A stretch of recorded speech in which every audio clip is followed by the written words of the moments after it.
Assalamualaikum warahmatullahi wabarakatuh. Anak-anakku yang di kelas 6, berjumpa lagi dengan Bu Elin.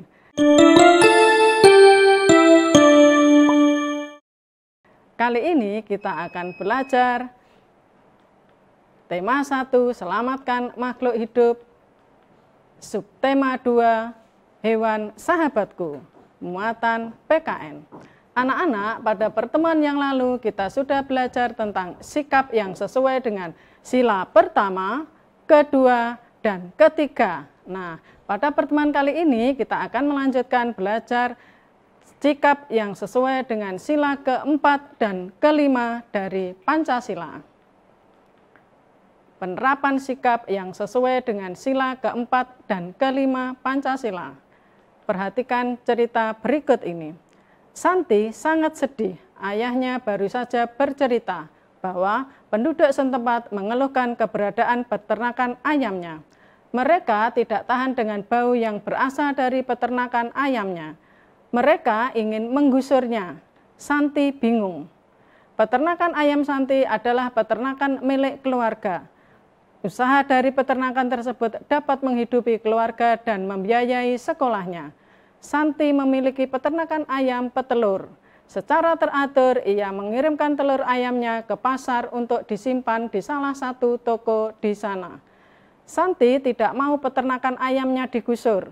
Ia akan berusaha agar penduduk mau menerima keberadaan peternakannya. Apapun yang terjadi, Santi akan membela keluarganya agar peternakannya tetap beroperasi.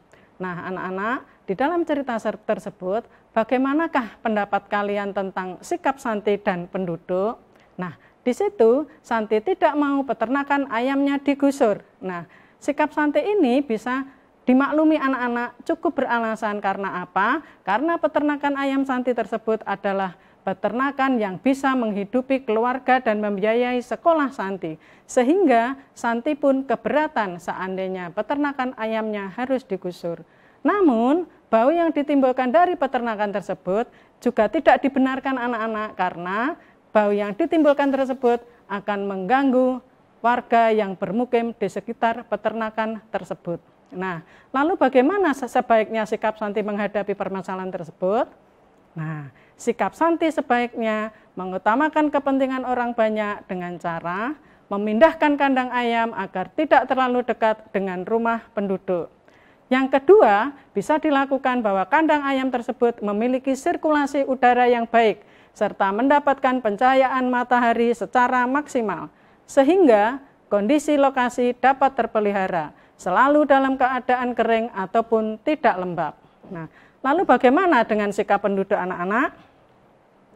Di situ penduduk ingin menggusur peternakan tersebut atau peternakan ayam milik keluarga Santi. Nah, sikapnya penduduk ini juga cukup beralasan anak-anak karena mereka semua merasa terganggu dengan adanya bau yang ditimbulkan oleh peternakan ayam keluarga Santi. Nah, lalu bagaimana sikap penduduk sebaiknya menghadapi permasalahan tersebut? Nah, sikap penduduk sebaiknya, alangkah sebaiknya jika penduduk bermusyawarah tentang dampak dari peternakan milik keluarga Santi, agar Santi dan keluarganya tidak kehilangan mata pencarian dan masyarakat yang di sekitarnya tidak terganggu dengan bau yang ditimbulkan. Nah, dari cerita tersebut dapat kita ambil kesimpulan bahwa nilai-nilai yang terkandung dalam sila keempat dari Pancasila yaitu 1. Tidak memaksakan kehendak kepada orang lain. Yang kedua, bermusyawarah untuk menyelesaikan masalah. Yang ketiga, mengutamakan kepentingan orang banyak. Yang keempat, menjalankan keputusan yang telah disepakati. Kemudian, contoh sikap yang mencerminkan sila keempat dari Pancasila yaitu 1. Pemilihan ketua kelas. Yang kedua, musyawarah dengan keluarga tentang kegiatan libur sekolah. Kemudian yang ketiga, tidak memaksakan pendapat kepada orang lain. Yang keempat, menjalankan hasil musyawarah dengan penuh tanggung jawab. Nah, itulah tadi anak-anak contoh sikap yang mencerminkan sila keempat dari Pancasila. Kita lanjutkan yang berikutnya, yaitu penerapan sikap yang sesuai dengan sila kelima Pancasila. Perhatikan cerita berikut ini. Siti dan teman-temannya diundang menghadiri acara syukuran di rumah Udin. Di sana banyak makanan. Di meja sebelah kiri ada ayam goreng, sate ayam, dan ikan bakar. Di meja sebelah kanan terlihat ada rendang dan soto ayam. Wah, Siti dan teman-temannya bingung memilihnya. Semua terlihat enak. Beni mulai berjalan mengambil 10 tusuk sate ayam, 2 rendang, dan sepotong ikan bakar. Siti mengambil sate 3 tusuk saja, anak-anak. Edo mengingatkan Beni agar mengambil makanan secukupnya.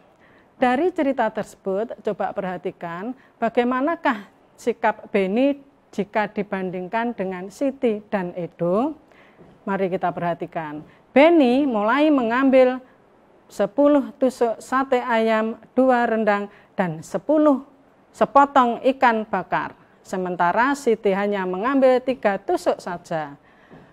Kalau kita bandingkan, sikapnya Beni ini adalah menunjukkan bahwa Beni merupakan anak yang tidak hidup hemat atau bersikap hidup boros. Sementara Siti yang hanya mengambil 3 tusuk sate saja, ini mencerminkan bahwa Siti merupakan bersifat hidup hemat, tidak boros jika dibandingkan dengan Beni. Nah, Edo yang sebagai temannya selalu mengingatkan Beni agar mengambil makanan secukupnya. Nah, dari cerita tersebut kita bisa mengambil kesimpulan bahwa nilai-nilai yang terkandung dalam sila kelima dari Pancasila antara lain bersikap adil, menghormati hak orang lain, suka memberi pertolongan, tidak hidup boros atau boleh dikatakan hidup hemat, hidup sederhana, suka bekerja keras, menghargai hasil karya orang lain. Contoh sikap yang mencerminkan sila kelima dari Pancasila. 1. Ikut menjaga fasilitas umum. Yang kedua, suka menabung. Yang ketiga, rajin mengerjakan tugas dari guru. Yang keempat, memberi selamat kepada teman yang mendapat kejuaraan.